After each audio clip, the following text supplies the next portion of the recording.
Sergeant Burnett, Chapter 24. Let them laugh. The secret garden was not the only one Dickon worked in. Round the cottage on the moor there was a piece of ground enclosed by a wall of rough stones. Early in the morning and late in the fading twilight, and on all the days Colin and Mary did not see him, Dickon worked there, planting or tending potatoes and cabbages, turnips and carrots and herbs for his mother. In the company of his creatures he did wonders there and was never tired of doing them, it seemed. While he dug or weeded, he whistled or sang bits of Yorkshire moor songs, or talked to Soot or Captain or the brothers and sisters he had taught to help him. We'd never get on as comfortable as we do, Mrs. Sowerby said, if it wasn't for Dickon's garden. Anything will grow for him. His taters and cabbages is twice the size of anyone else's, and they got a flavour with them as nobody's has.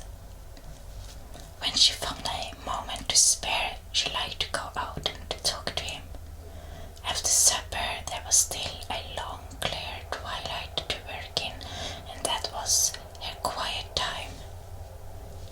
She could sit up on the rough wall and look on and hear stories of the day. She loved this time. There were not only vegetables in this garden.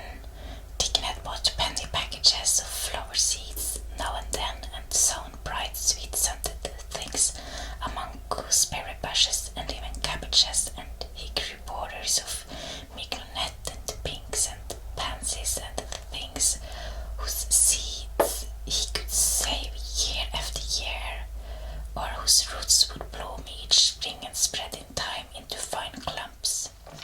The low wall was one of the prettiest things in Yorkshire, because he had tucked moorland foxglove and ferns and rockgrass and hedgerow flowers into every crevice, until only here and there glimpses of the stones were to be seen. All a chap got to make 'em thrive, Mother, he would say, is to be friends with them for sure. They are just like the creatures. If they are thirsty, give them drink, and if they are hungry, give them a bit of food.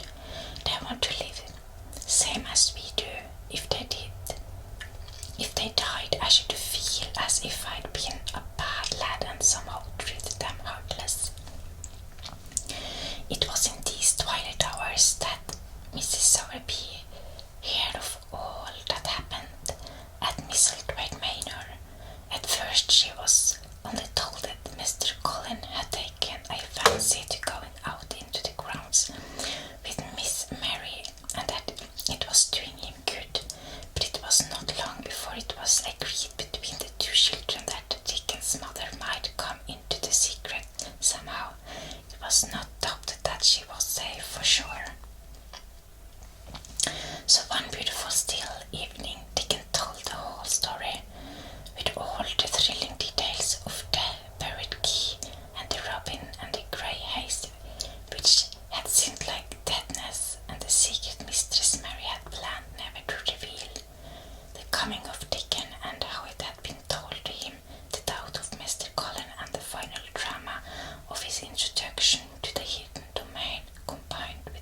that person joined herself. I'll warrant they'll get a good bit of acting out of it, and there's nothing children likes as much as playing acting. Let's hear what they do, Deacon lad. Deacon stopped weeding and sat up on his heels to tell her. His eyes were twinkling with fun. Mr. Colin is carried down to his chair every time he goes out, he exclaimed, and he flies out at John, the footman, for not carrying him careful enough. He makes himself as helpless looking as he can and never lifts his head until we're out of sight of the house, and he grunts and frets a good bit when he being settled into his chair. Him and Mrs. Mary both got to enjoying it, and when he groans and complains, she'll say, "Poor Colin, does it hurt you so much? Are you so weak as that, poor Colin?"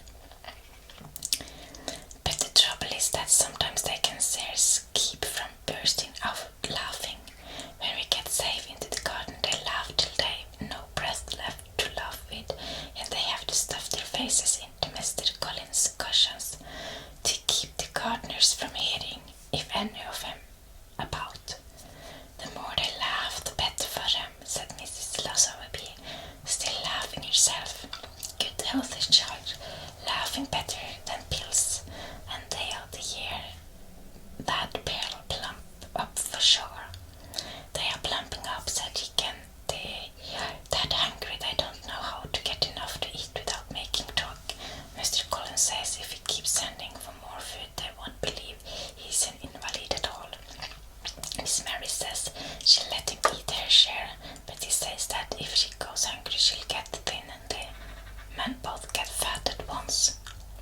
Mrs. Sowerby laughed so heartily at the revelation of this difficulty that the quite rocked backward and forward in her blue cloak, and Deacon laughed with her. "I tell thee what, lad," Mrs. Sowerby said when she could speak, "I thought of a way to help him. What that goes to him in the morning that shall take a pail of good new milk and I'll bake crustly cottage loaf or some buns with currant in 'em, same as your children like. Nothing so good as fresh milk and bread. Then they could take off the edge of their hunger while they were in the garden, and the fine food they get indoors and polish off the corners." "Emma dear," said Deacon admiringly, "what a wonderful the art that always sees a way out of things. There was quite in a potter yesterday. They didn't see how they was to manage without ordering up more food. They felt empty inside. They are two young uns growing fast and health coming back to both of them. Children like that feels like young wolves and fools flesh and blood to 'em," said Mrs. Sowerby. Then she smiled, Deacon's own curving smile. "But they are enjoying themselves assuredly," she said. She was quite right, the comfortable, wonderful mother creature, and she had never been more so than when she said their playing acting would be their joy. Colin and Mary found it one of their most thrilling sources of entertainment. The idea of protecting themselves from suspicion had been unconsciously suggested to them first by the puzzled nurse and then by Dr. Craven himself. "Your appetite is improving very much, Master Colin," the nurse had said one day. "You used to eat nothing, and so many things disagreed with you." "Nothing disagrees with me now," replied Colin, and then seeing the nurse looking at him curiously, he suddenly remembered that perhaps he ought not to appear too well just yet. "At least things don't so often disagree with me. Is the fresh air." "It is the fresh air." "Perhaps it is," said the nurse, still looking at him with a mystified expression, "but I must talk to Dr. Craven about it." "How she stared at you," said Mary when she went away, as if she thought there must be something to find out. "I won't have her finding out things," said Colin. "No one must begin to find out yet." When Dr. Craven came that morning, he seemed puzzled also. He asked a number of questions, to Colin's great annoyance. "You stay out in the garden a great deal," he suggested. "Where do you go?" Colin put on his favorite air of dignified indifference to opinion.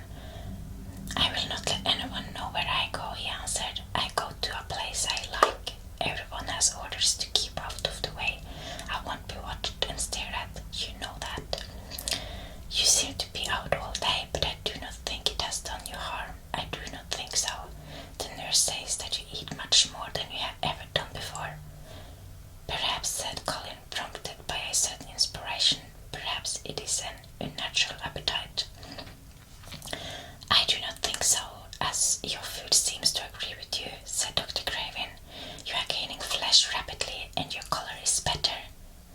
Perhaps I am bloated and feverish, said Colin, assuming a discouraging air of gloom. People who are not going to live are often different.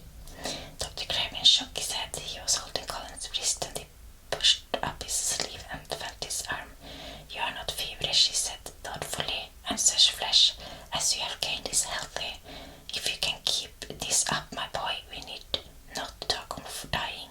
Your father will be happy to hear of this remarkable improvement.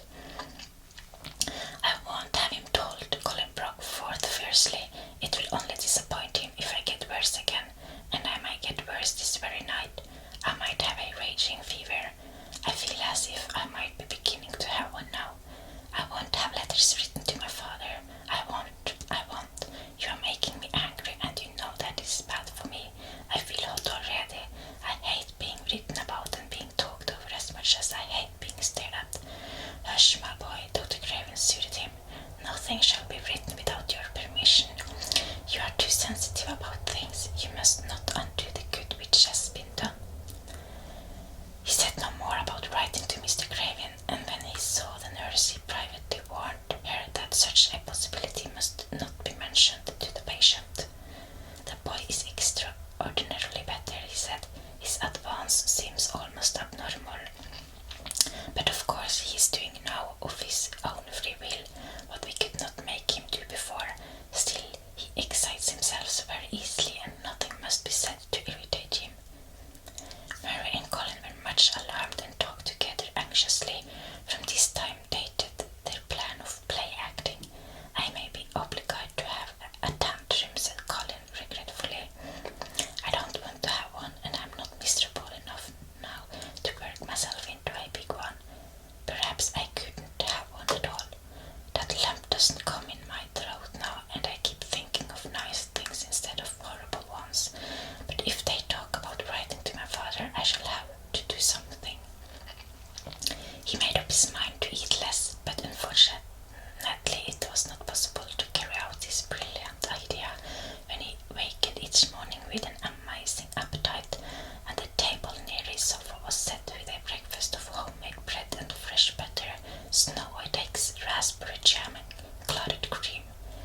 Mary always breakfasted with him, and when they found themselves at the table, particularly if there were delicate slices of sizzling ham, sending forth tempting odors from under a hot silver cover, they would look into each other's eyes in desperation. I think we shall have to eat it all this morning, Mary. Colin always ended by saying, we can send away some of the lunch and a great deal of the dinner. But they never found they could send away anything, and the highly polished condition of the empty plates returned to the pantry awakened much comment. I do wish, Colin would say also, I do wish the slices of ham were thicker, and one muffin each is not enough for anyone. It's enough for a person who is going to die, answered Mary when first she heard this, but it's not enough for a person who is going to live. I sometimes feel as if I could eat 3 when those nice fresh heather and gorse smells from the moor come pouring in at the open window. The morning that Deacon, after they had been enjoying themselves in the garden for about 2 hours, went behind a big rose bush and brought forth 2 tin pails and revealed that one was full of rich new milk with cream on the top of it, and that the other held cottage-made currant buns folded in a clean blue and white napkin, buns so carefully tucked in that they were still hot. There was a riot of surprised joyfulness. What a wonderful thing for Mrs. Sowerby to think of. What a kind, clever woman she must be. How good the buns were, and what delicious fresh milk. Magic is in here just as it is in Dickens, said Colin. It makes her think of ways to do things, nice things. She's a magic person. Tell her we are grateful, Dickon, extremely grateful. He was given to using rather grown-up phrases at times. He enjoyed them. He liked this so much that he improved upon it. Tell her she has been most punctuous, and our gratitude is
magic was worked by the mystic circle under the plum tree, which provided a canopy of thickening green leaves after its brief blossom time was ended. After the ceremony, Colin always took his walking exercise, and throughout the day he exercised his newly found power and intervals. Each day he grew stronger and could walk more steadily and cover more ground, and each day his belief in the magic grew stronger. As well it might, he tried one experiment after another, and he felt himself gaining strength, and it was Dickon who showed him the best things of all. Yesterday, he said, one morning after an absence, I went to wait for mother, and near the blue cow inn I see pop out. He's the strongest chap on the moor, he's the champion wrestler, and he can jump higher than any other chap on the road, the hammer father. He gone all the way to Scotland for the sport some year. He knowed me ever since I was a little one, and his friendly sort, and I asked him some questions. The country calls him an athlete, and I thought of the Mr. Colin, and I says, how did I make the muscles stick out that way, Bob? Did I do anything extra to make myself so strong? And he says, well, yes, lad, I did. A strong man in a show that come to trade once showed me how to exercise my arms and legs and every muscle in my body. And I says, could a delicate chap make himself stronger with them, Bob? And he laughed and says, art thou the delicate ship? And I says, no, but I know a young gentleman that's getting well of a long illness, and I wish I knowed some of them trick to tell him about. I didn't say no names, and he didn't ask none. He's friendly same as I said, and he stood up and showed me good nature like, and I imitated what he did till I knowed it by heart. Colin had been listening excitedly. Can you show me? He cried. Will you? Aye, to be sure.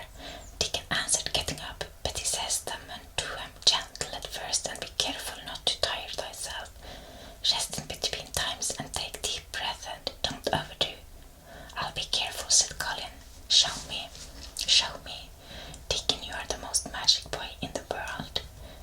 Dickon stood up on the grass and slowly bent through a carefully practical but simple series of muscle exercises. Colin watched them with widening eyes. He could do a few while he was sitting down. Presently he did a few gently while he stood up on his already steadied feet. Mary began to do them also. Sud, who was watching the performance, became much disturbed and left his branch and hopped about restlessly because he could not do them too. From that time the exercises were part of the day duties as much as the magic was.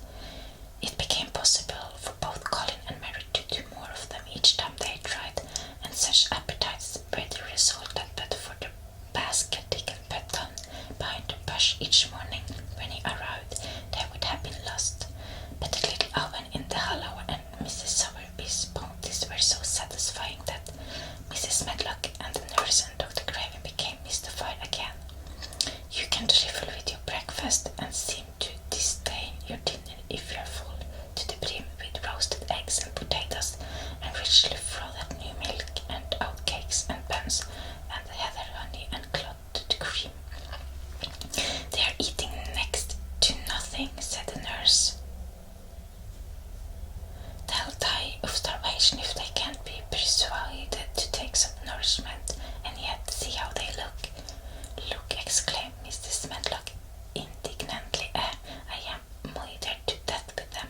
They're a pair of young satans, bursting their jackets one day and the next turning up their noses at the best meals cook can tempt them with.